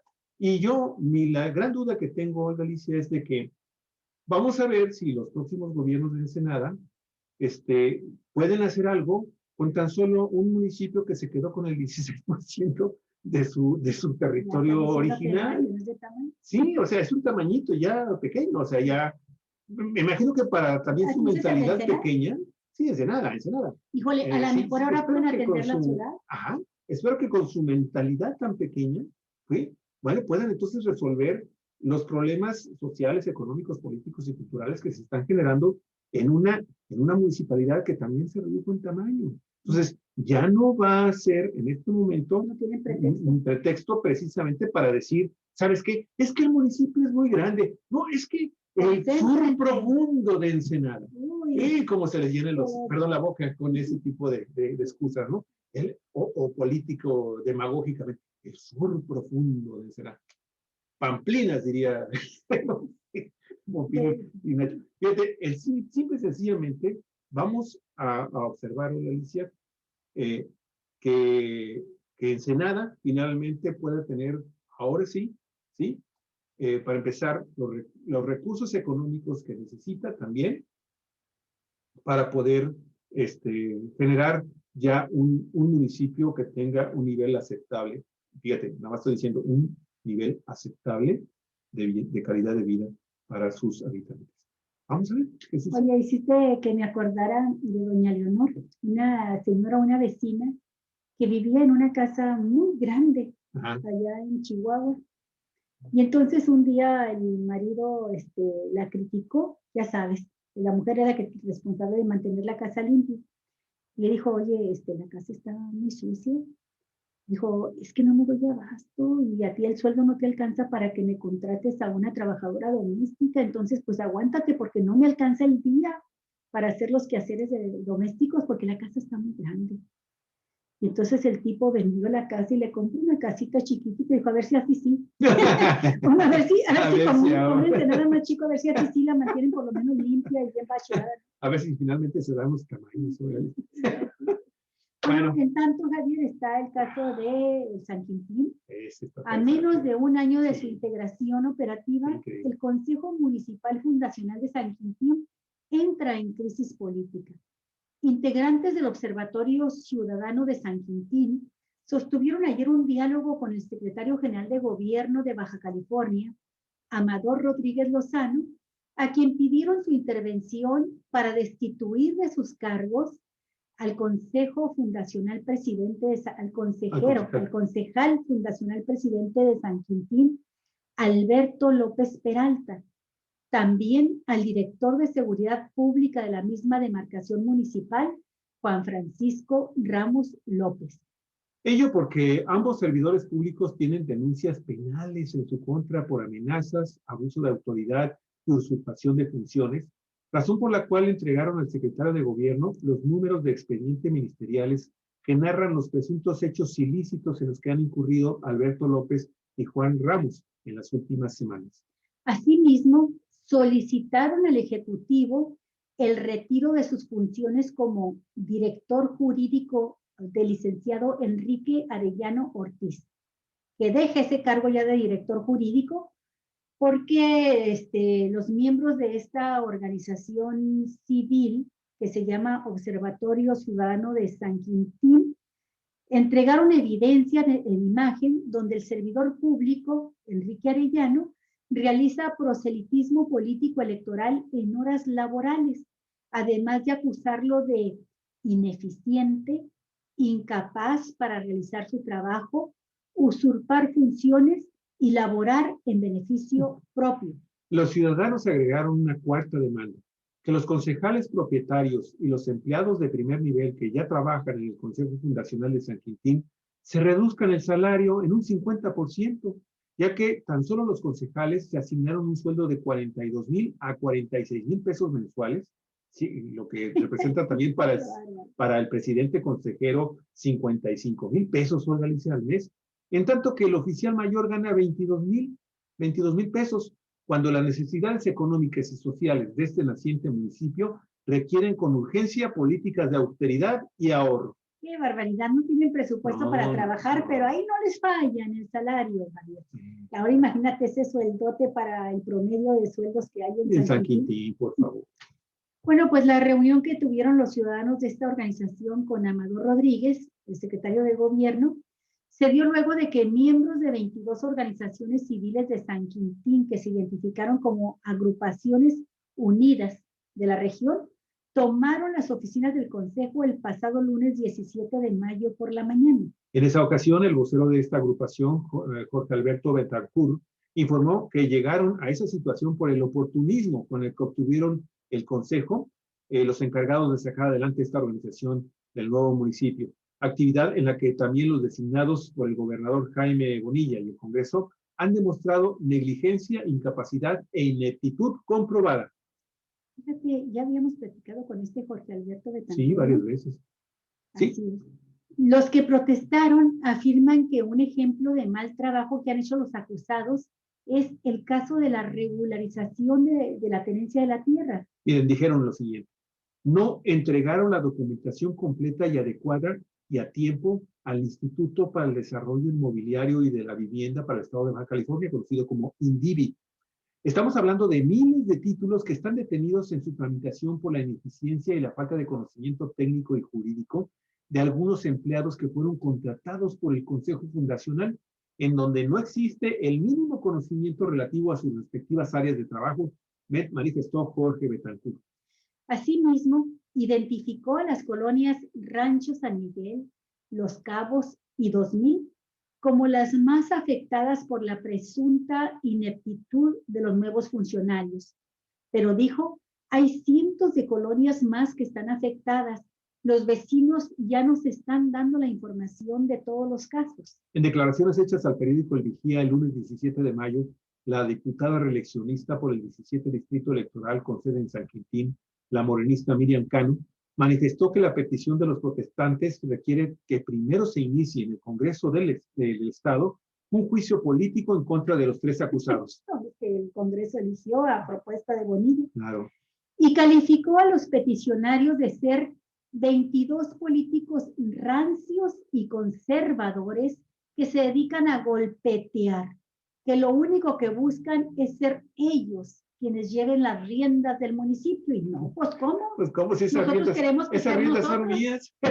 Esas riendas son mías, ¿cómo vas a querer tú quitarme mis riendas? Bueno, ayer cuando los integrantes del Observatorio Ciudadano de San Quintín se reunieron con el secretario general de gobierno para hacerle llegar sus peticiones, destacaron que Amador Rodríguez y los funcionarios estatales que lo acompañaron dijeron estar muy interesados en estudiar las carpetas de investigación penal en contra de Alberto López y Juan Ramos.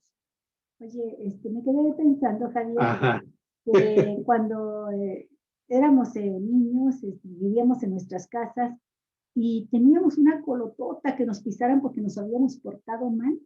Nuestros papás, nuestras mamás nos decían, tú no tienes cara para andar hablando.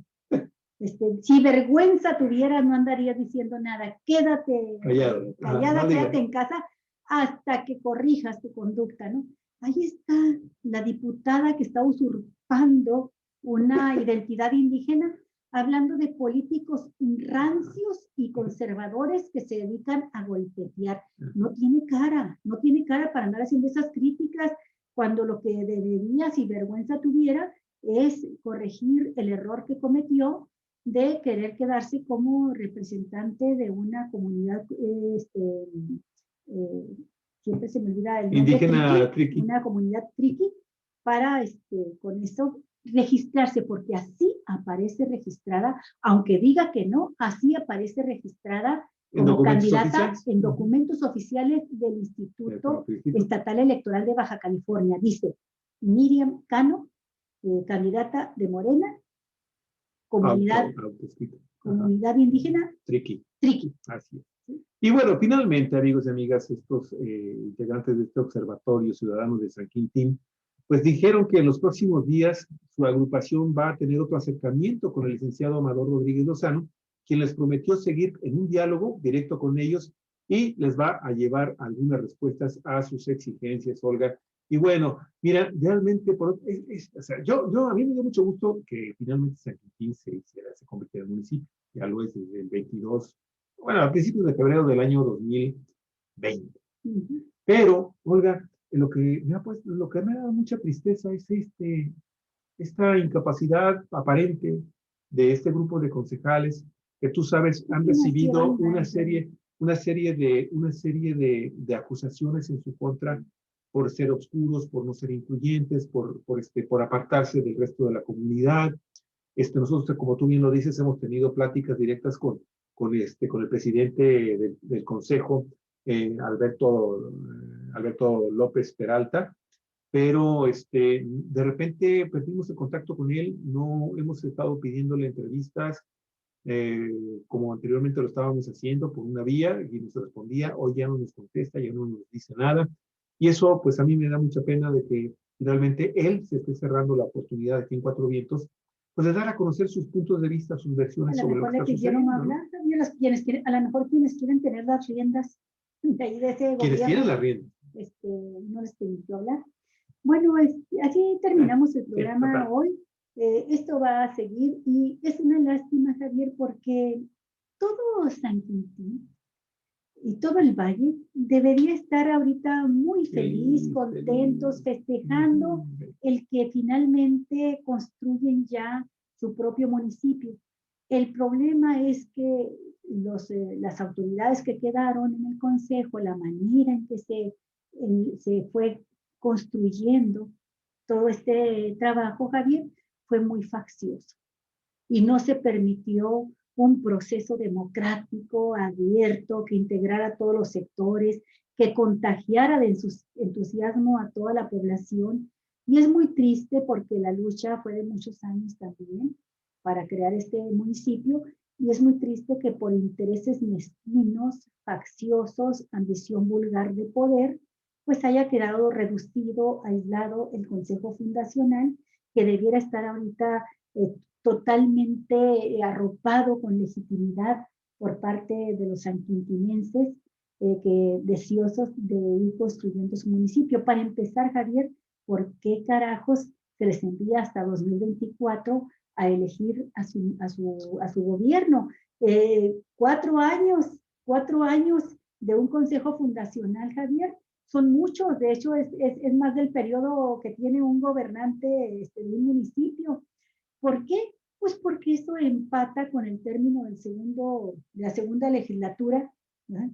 La que viene, de las legisladoras que ahora, o los legisladores que ahora se reeligen, y ya después de reelegirse por lo menos una vez, ya están en posición de ir a disputar otro cargo. Por ejemplo, la presidencia municipal de nuevo municipio. Y más si hay recursos ahí tan ricos, sustanciosos, acuíferos. Diría Tomás, mi mamá es la que tiene malos pensamientos. Yo no soy, yo soy un niño lindo, hermoso. La mamá es la sucia y cochambrosa. Mi negro lindo, ¿no? Bueno, Olga, 2 notas rapidísimo para que tenga una buena y una mala. La buena. Bueno, Israel ya acordó el alto al fuego en la franja de Gaza. Y el grupo Hamas, que es el grupo palestino, que está combatiendo contra el ejército israelí, confirmó ya el cese de hostilidades. Esa es la buena. Así nos está despertando la mañana. Pero, oye, la mala, la garra. ¿Sabes qué? La Sala Regional Guadalajara del Tribunal Electoral del Poder Judicial de la Federación acaba de fallar a favor del registro de Leizaola, de Julián Leizaola, como candidato a la presidencia municipal de Tijuana o Galicia. Esto está confirmado, esto sucedió hoy en la mañana. Los magistrados revirtieron una solución de un acuerdo del Instituto Estatal Electoral de Baja California, por el que se impedía a Julián Leizaola el registro como candidato a la alcaldía de Tijuana, sentencia por la que podría ser devuelto su registro para contender en el proceso electoral 2020-2021. Pues esto, Olga, la verdad es que estamos en una situación muy delicada en caso de que esto se confirme y no tenga alguna controversia más arriba, que sería la sala superior del Tribunal Electoral de la Federación. Porque necesitaría tener un sustento muy fuerte para hacer un recurso de revocación de una sentencia del propio tribunal, que en sus salas regionales tiene el carácter de Suprema Corte. Las salas regionales tienen ese carácter. Solamente cuando se considera que se violenta un principio constitucional fundamental, entonces va a la sala superior. Sí, en este caso, a la sala superior del mismo tribunal electoral, ¿no? Ministros de la Suprema Corte. Veo muy difícil. Yo creo que esta sentencia queda en firme, para desgracia de los baja californianos. Y bueno, lo único, no es nada alentador decirlo, pero podemos recordarlo, se los dijimos. Le dijimos En aquella reunión que tuvo con los morenistas aquí, Leonel Godoy. dijimos, tienen que tener mucho, mucho cuidado en a quién postulan para candidatos.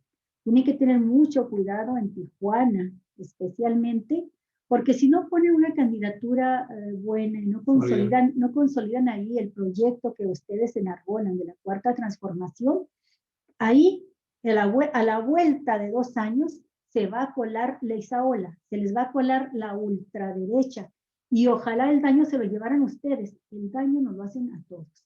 No creo que sea digno de orgullo, aunque tenga muchos simpatizantes y sé que no concuerdan con lo que aquí decimos, pero es una vergüenza, una enorme vergüenza que a un hombre acusado de tortura, de torturador, acusado de crímenes de lesa humanidad, con una orden ya de aprehensión sobre él, se le permita ser el candidato de una ciudad como Tijuana, la 5ª ciudad más grande del país, y se los decimos desde ahorita.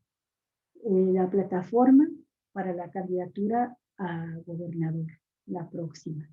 Morena, ¿de qué te sirve haber tenido en 2018 y en 2019 carro completo si por los errores, por las venganzas, por la manera de actuar de un gobernante como Jaime Bonilla y una supeditación de los morenistas están abriendo este resquicio a la ultraderecha para que llegue lo peor, lo que más aborrecemos dentro del sistema político mexicano, que fue el autoritarismo, la represión, y ahora de la mano del dinero, como un janrón, con las siglas de un partido que no importa que sea, el Partido Encuentro Solidario, Partido Evangélico, que por sus siglas se llama PES, pero que ha mostrado ser un pez dispuesto a nadar en las aguas más negras, en las aguas más hediondas que puede haber, con tal de alcanzar bien su registro, ¿no? El poder y finalmente pues gozar de las dádivas.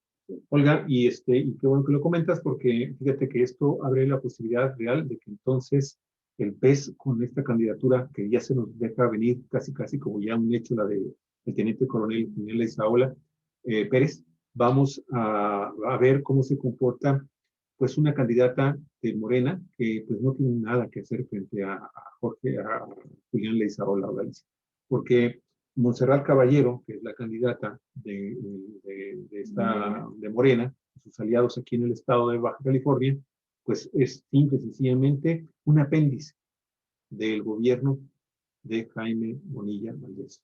A todo, cosas de veras que de veras dan asco, las formas en cómo actuaron algunos de estos diputados y diputadas, ¿sí? Con tal de sacar siempre adelante todos los proyectos legislativos de gobierno de Jaime Bonilla.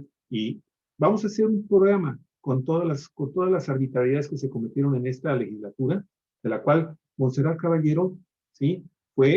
Fíjese, fue la presidenta de su grupo parlamentario, pero también fue, al mismo tiempo, la presidencia del Congreso y fue también presidente o coordinadora de la Junta de Coordinación Política. O sea, se sirvió con las manos, así, a manos llenas del poder que le dio Jaime Bonilla para que se hicieran, en primer lugar, ¿sí? Todo lo relacionado con el andamiaje legislativo en el tema de la ley Bonilla, de pasar de 2 a 5 años, que finalmente tuvo que venir a la Suprema Corte de Justicia de la Nación para decir, eso es un fraude constitucional y por lo mismo no va. Y entonces Montserrat Caballero fue una de las orquestadoras, una parte, un engranaje de una cosa en la que después se convirtieron una enorme maquinaria operativa en Galicia para cometer todo tipo de arbitrariedades en materia legislativa en este estado de Baja California. Pero ¿sabes qué, Javier? Si ponemos una balanza y en un plato de la balanza ponemos a Montserrat Caballero, al propio Bonilla, incluso a su muy pesado secretario de Gobernación, a todo el gabinete de Bonilla, los ponemos ahí, con todo y lo que han hecho mal, los ponemos en esa balanza, y en la otra balanza ponemos a Leizaola y ponemos a Jorge Janrón, esta balanza de Leizaola y de Jorge Janrón tienen tal peso en corrupción, en podredumbre, representan a tal grado todo aquello contra lo que hemos luchado los mexicanos durante tanto tiempo, Javier. No queremos volver a las épocas negras de la represión, del autoritarismo, a todo lo que da contra la población, contra los movimientos sociales. No queremos volver a las épocas de tortura, no queremos volver a los gobiernos como lo peor del priismo, que es el grupo Atlacomulco, de corazón podrido, de donde viene Jorge Janrón. Con todo puestos en la balanza, son más dañinos. Darían risa si no fueran tan dañinos, Javier. Y te lo digo así con estas palabras. Si yo estuviera, por ejemplo, en Tijuana, estaría dispuesta a ojos cerrados a votar por Montserrat Caballero, si es lo que tengo a la mano para detener la posibilidad de que Leizaola y de que Han lleguen al poder. Pues el voto fue unánime de los 5 magistrados, ¿sí?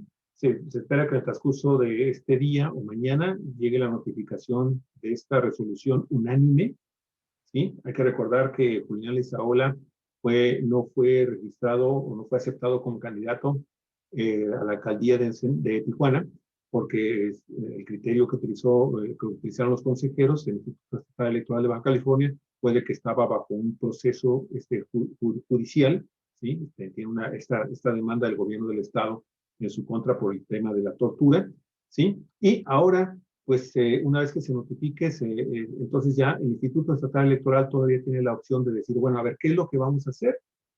Lo cierto es que, como bien lo dices, posiblemente los tiempos ya no alcancen y no quiera subir al Instituto Estatal Electoral más el tema y retrasar todavía más la incertidumbre sobre el proceso electoral acá en el municipio más importante de Baja California en cuanto al número de personas que van a votar, porque son los que van a decidir el triunfo electoral en la gubernatura, y pues es la ciudad económicamente más importante y demográficamente más grande, ¿sí?, de nuestro municipio. Y cuidado porque pues es una ciudad muy importante, es quizás de las 5 ciudades más importantes que tiene este país, quizás entre el 5º y el 6º lugar en cuanto a la aportación económica y al nivel cultural y social que representa pues casi cerca de 2 millones de habitantes.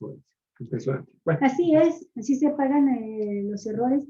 Y bueno, Javier, pues muy mala noticia, ¿sí? En efecto, muy mala noticia. Dudo que se pueda revertir esa decisión del tribunal. Ahora, también cabe hacer una reflexión sobre las decisiones del tribunal, Javier. Este Tribunal Electoral del Poder Judicial de la Federación, que le mandó decir al INE, cuando decidió quitarle la candidatura a Félix Salgado Macedonio, candidato a gobernador de Morena en Guerrero, y a Raúl Morón, candidato a gobernador de Morena en Michoacán, a uno porque no rindió cuentas que ascendían, según el propio INE, a 14,000 pesos en un periodo de precampaña, y al otro porque tampoco reportó informes sobre un gasto de 18,000 pesos. Por esa razón les quita las candidaturas, les cancela las candidaturas INE. El Tribunal Electoral les dice, revisen esa decisión que tomaron, revísenla de nuevo y apliquen una sanción equivalente al delito, a la irregularidad cometida, ¿no? Esa sanción equivalente pues debería ser alguna multa a Morena, algo así, como se había hecho siempre. No, el instituto confirma la decisión de quitarle estas candidaturas a Morena. En cambio, y este es un motivo de reflexión de nosotros como ciudadanos, en cambio, este mismo tribunal considera legal el registro de la candidatura de la panista Maru Campos, que va para gobernadora de Chihuahua, que tiene una denuncia vinculada a proceso en un juicio penal por cohecho, por más de 9 millones de pesos que recibió del exgobernador priista César Duarte, quien está detenido en Estados Unidos acusado de un desfalco multimillonario al estado de Chihuahua, y que fue denunciada por un gobernador de su propio partido, de una fiscalía del estado de su propio partido, el PAN, y que está haciendo campaña muerta de la risa porque el tribunal ya le dio un certificado donde dice que su candidatura es totalmente legítima, legal, y que qué bueno que puede ganar, ¿no? Entonces, hay que pensar, al 2 de Morena los tumba, a esta del PAN, con todo y que tiene esa denuncia ya en los juzgados, vinculada a proceso, le dan la candidatura, y a Leizaola, que está acusado de crímenes de lesa humanidad, le reconocen su candidatura.